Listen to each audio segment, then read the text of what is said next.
Lo que ha ocurrido con la invasión de Rusia a Ucrania no podía tomar por sorpresa a nadie. Este golpe tan fuerte a los mercados financieros no podía haberle tomado por sorpresa a nadie. Nadie podía decir que esto no estaba cantado. Desde hace más de 4 años he tenido la oportunidad de ser invitado al programa más prestigioso de diplomacia y de análisis de entorno económico, político y geopolítico de Venezuela, que es Brújula Internacional, de la mano de nuestro querido embajador Julio César Pineda.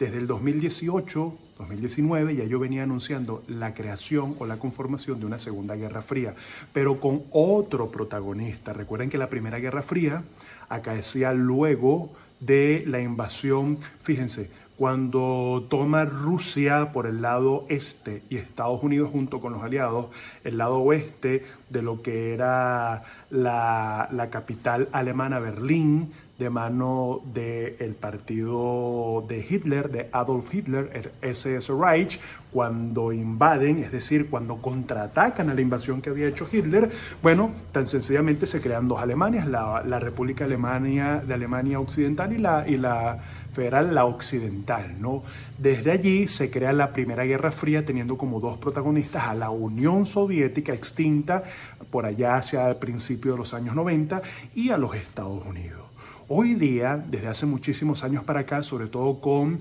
el ascenso de Putin al poder, vemos cómo Rusia, ya no Unión Soviética, sino Rusia, que había sido un poco desmembrada en países como Ucrania, que habían quedado separadas a la caída de la Unión Soviética. Quien da el fin a la misma fue el antiguo presidente Gorbachev, y que el acontecimiento de Chernobyl acaecido en Ucrania vino a desnudar las grandes deficiencias de un gran monstruo con pies de barro que era la Unión Soviética. Ahora fíjense, luego de la caída de la Unión Soviética, Estados Unidos se erige o continúa ejerciendo su rol como gran protagonista y líder de los mercados globales, de la economía internacional y de toda la política exterior. Y Rusia se vino a menos. Ahora, esta Segunda Guerra Fría que yo he venido denunciando, no denunciando, sino un poco exponiendo de lo que está ocurriendo a nivel de negocios internacionales y de geopolítica internacional, tiene ahora dos protagonistas, Estados Unidos y China por otro lado. Pero ha ocurrido dos cosas que esto que está pasando es como un poco ese desencadenante o esa conclusión de lo que se ha venido acaeciendo desde los años 80 hasta hoy día. Fíjense, Estados Unidos ha venido perdiendo potencia, crecimiento y preponderancia como gran líder económico mundial, porque China ha venido haciendo un trabajo un poco a las sombras, un poco callado y creando ciertas alianzas que han hecho que el Partido Comunista que dirige la Unión Republicana China haya crecido de una manera tan grande que ya haya ejercido un gran peso en todo lo que es la geopolítica internacional. Hoy día esta Segunda Guerra Fría cantada, de hecho, tiene dos grandes protagonistas. Sigue siendo por un lado Estados Unidos, pero por otro lado China, que tiene un gran aliado. Fíjense, por un lado, a mano izquierda tenemos que China, que es el gran autor intelectual de todo lo que está ocurriendo a nivel geopolítico.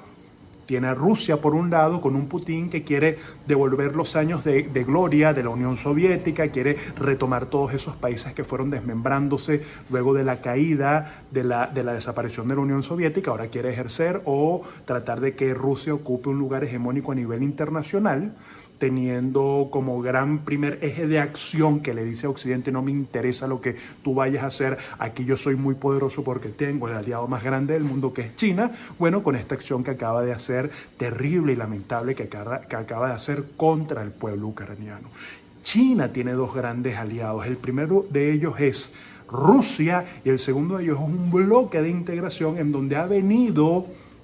sumando aliados tan poderosos como India, que se va a convertir en la tercera potencia del mundo, siendo China la primera potencia del mundo dentro de muy poco, y teniendo también aliados como Japón, que siempre ha actuado un poco a nivel diplomático a las espaldas de China, pero ha comenzado a hacer negocios y a entender que el futuro de la economía mundial no está en los Estados Unidos, sino que está ahora del lado de la República China. Entonces, de hecho, es así que durante la pandemia se formalizó o se logró consolidar un bloque de integración comercial con todos los países asiáticos que ni la antigua NAFTA, creada por Estados Unidos, Canadá y México, ni la Unión Europea van a hacerle peso, porque el poder económico que suman China, India, Japón, Taiwán, Singapur, etcétera, etcétera, es muy poderoso. Ahora bien, ¿qué pasó con lo que acaba de ocurrir?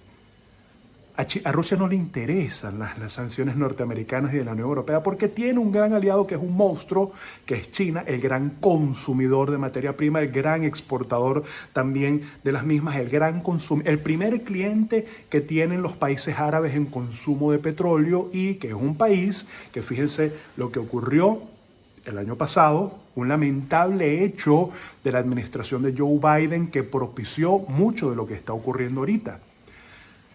Cuando Estados Unidos retira las tropas de Afganistán, dejan un vacío en un país que tiene unas grandes capacidades de producción y exportación de opio, pero también de tierras raras. ¿Qué son las tierras raras? Son tierras que tienen minerales necesarios para la construcción de tecnología, para la manufacturación de tecnología. ¿Qué es lo que hizo Afganistán? Inmediatamente hizo negocio con China. China tiene la capacidad de importar, producir, exportar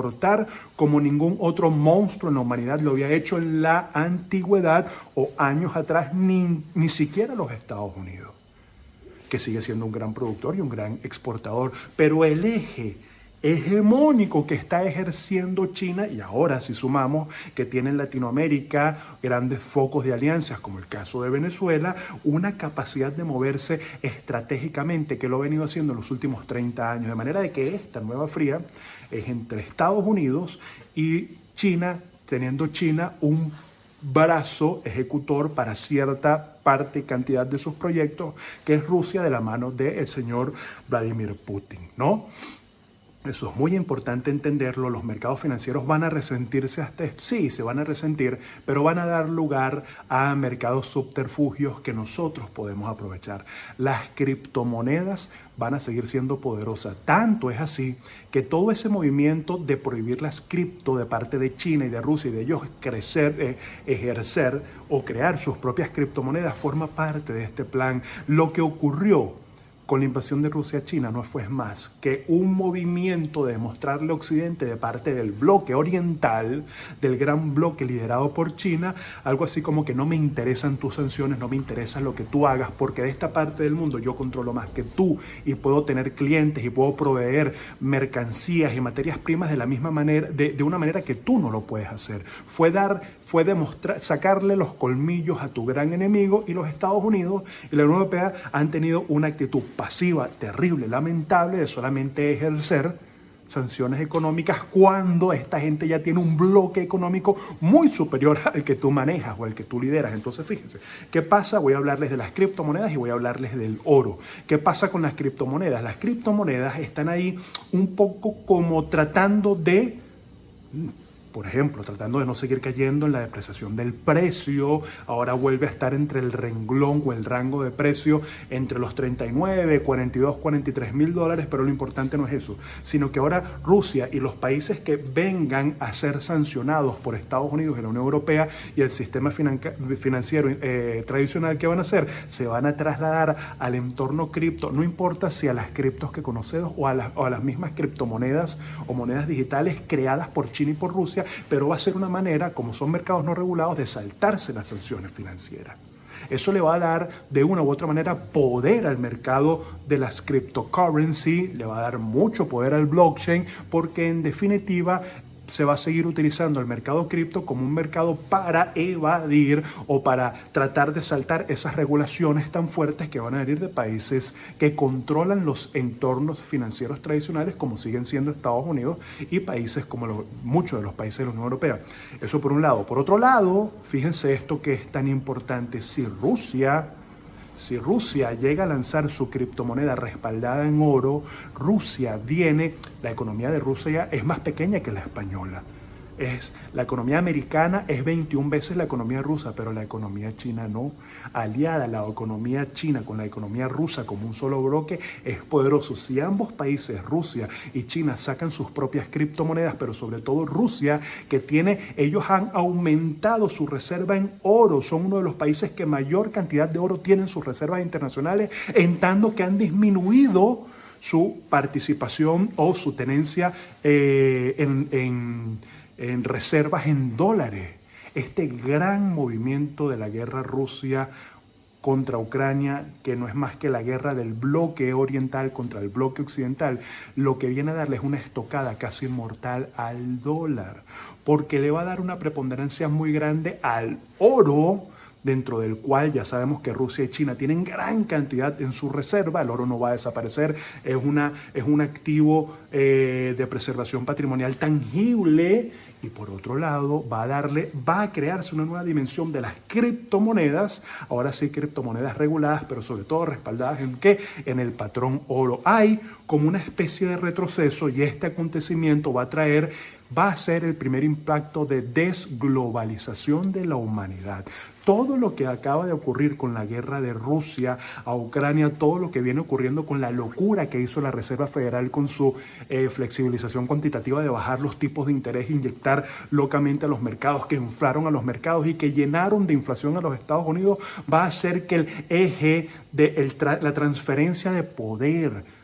de hegemonía económica y global pase, que ya está pasando de Estados Unidos a China, y lo venimos anunciando. La hegemonía china se va a tragar a la hegemonía norteamericana para los próximos 100, 120 años. Son países imperialistas, pero son muy depredadores. China actúa de una manera depredadora. Basta leer un poco y entender un poco la historia desde Mao Zedong, desde la irrupción del Partido Comunista, el Buró Comunista en China, para saber que son países capaces de hacer lo que sea, incluso a costas de las vidas humanas de sus mismos conciudadanos. Y eso lo aplica China, eso lo aplica Rusia, y hay países que no tienen un tipo de política como tal, pero que tienen un crecimiento a la par, como India. Los BRICS y los mercados emergentes van a abrirse paso de una manera tan acelerada que los Estados Unidos, con sus políticas erráticas de los últimos 10, 15 años, lo que han hecho es abrirle paso a China en el eje y en la hegemonía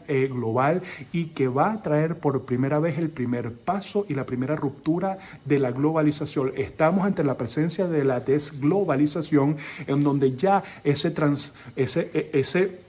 traspaso de factores que se hacía tan fácilmente y tan rápidamente va a comenzar a desacelerarse.